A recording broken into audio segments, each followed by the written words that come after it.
আমাদের পাঁঠার মাংসের ঘটনাটা শোনা। এ সবাই চুপ চুপ, অনেকদিন থেকে গল্প শুনি নাই। এটা কোনো শোনা গল্প নয়, আমরাই ঘটিয়েছি, আমাদেরই ঘটনা বটে। এই বলছি, কালকে আমার মাসি ছেলে বিয়েতে বরযাত্রী গেছিলাম। ভালো বলো বটে মারা, অমনি গাড়ি করে পয়সা দিয়ে গেছিল। কেমনি গাড়ি? তুই গরিব নাকি রে মানা? অমনি কেমনি কিছুই নয়, অমনি গাড়ি মানে 4 চাকা। গল্পটা বল না কেলা চোদা। কাল বিয়ে বাড়িতে 1 বালতি পাঁঠার মাংস খেয়েছি। আমি তো মারা কালকে 90 থেকে 100 পিস মিষ্টিও খেয়েছি। হ্যাঁ মারা গেলে ফালতু কথা। 1 বালতি মাংস, 90-100 পিস মিষ্টি, কোনো ব্যাপার হলো নাকি? তোদের মতো যখন আমি ইয়াং ছিলাম তখন 1 বালতি মাংস, 90-100 পিস মিষ্টি, তার সাথে আবার 2 কিলো চালের ভাত খেতাম, তাও আবার একা। মারা সকালবেলায় বিড়ি মেরে 4 থেকে 5 কেজি হাঁকলাম। 4-5 কিলো কোনো ব্যাপার হলো?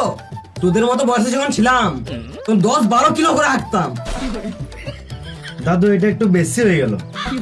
দাদু দাঁতনটা গাড়ে ভর দেবো। তোমরা কিছু শুনলে? এই তো সকাল সকাল এদের কাছে বাঞ্ঝা গল্প শুনছি। আমি শুনলাম কালকে রাতে পাশের পাড়াতে ভূত এসেছিল।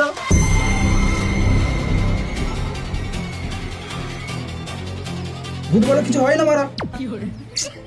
এখা পাচুদা, ও আমাদের গ্রাম সব থেকে শিক্ষিত আর বিশ্বাসযোগ্য ছেলে। ও কোনোদিন মিছে কথা বলে না। কিন্তু আমি তো কোনোদিন ভূত দেখি নাই মারা। আমি ওই বালের ভূত বিশ্বাস করবো না, তোরা গান মারা গা।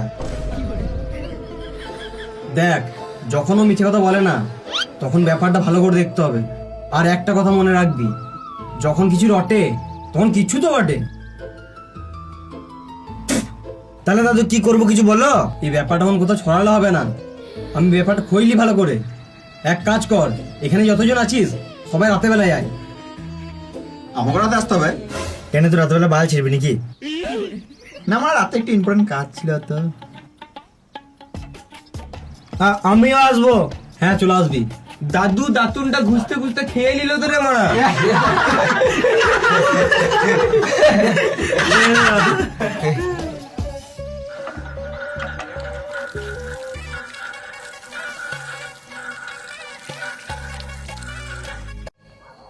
আমি একটু খোঁজ নিয়ে দেখলাম, শুধু পাশের পাড়ায় নয়, আমাদের পাড়া বাদ দিয়েও বাকি পাশের পাড়াগুলোতেও ভূতের উৎপাত চলছে। আমাদের পাড়াতেও কিন্তু আসতে পারে। দাদু এটা সত্যি কথা? এই বকাচোদা, গোটা দুনিয়ার লোক কি একসাথে মিথ্যা কথা বলবে? পাশের পাড়ায় এসেছে ভূত আর দাদু মারবে গুড়মুড়ি। দাদু, ভূতটা কেমন দেখতে বটে? তোর মতো দেখতে পারে রে শুয়োরের বাচ্চা।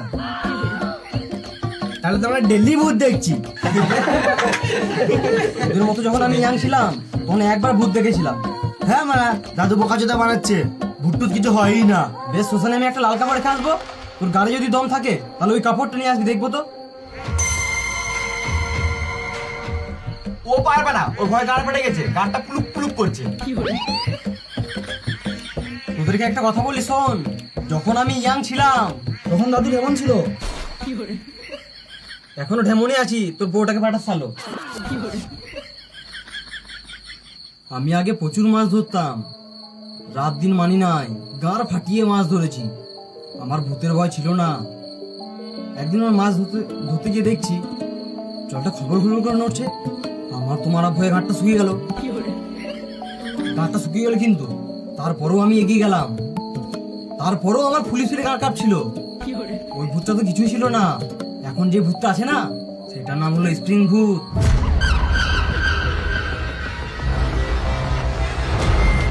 এর কপালে লাল আলো জ্বলছে, একে ধরাই যাচ্ছে না।